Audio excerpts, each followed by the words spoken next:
Ayanès, lithium, interaction ou pas interaction? Interaction confirmée. Le lithium, c'est un traitement avec une marge thérapeutique très étroite. Chaque variation de sa concentration peut avoir des conséquences vraiment super graves. Côté pharmacocinétique, le lithium, il va avoir un comportement atypique, mais quand même facile à retenir. 1. Il est bien absorbé par voie orale. 2. Il n'est pas du tout métabolisé par le foie, donc pas de transformation enzymatique. 3. Il est éliminé par les reins de manière inchangée. Autrement dit, toute modification de la fonction rénale aura une modification directe sur la lithémie. Il rentre dans le corps par la bouche, il sort par les reins tel quel.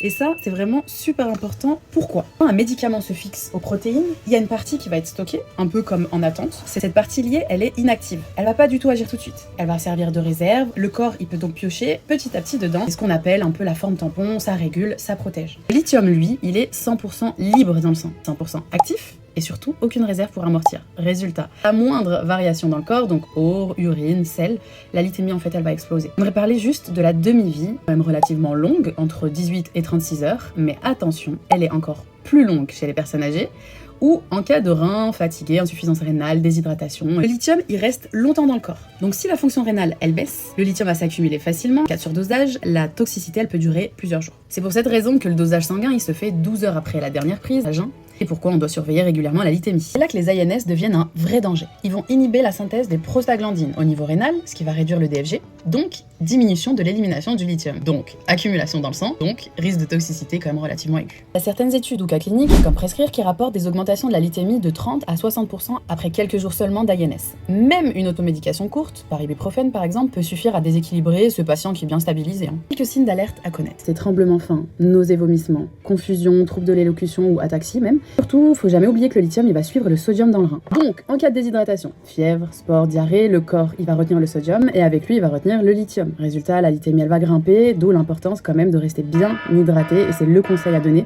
sous lithium. Je suis Yasmine, pharmacienne pour Cisiu Pharma, enregistre ça pour le comptoir, le CSP ou le Grand Oral et on se retrouve demain pour une prochaine interaction.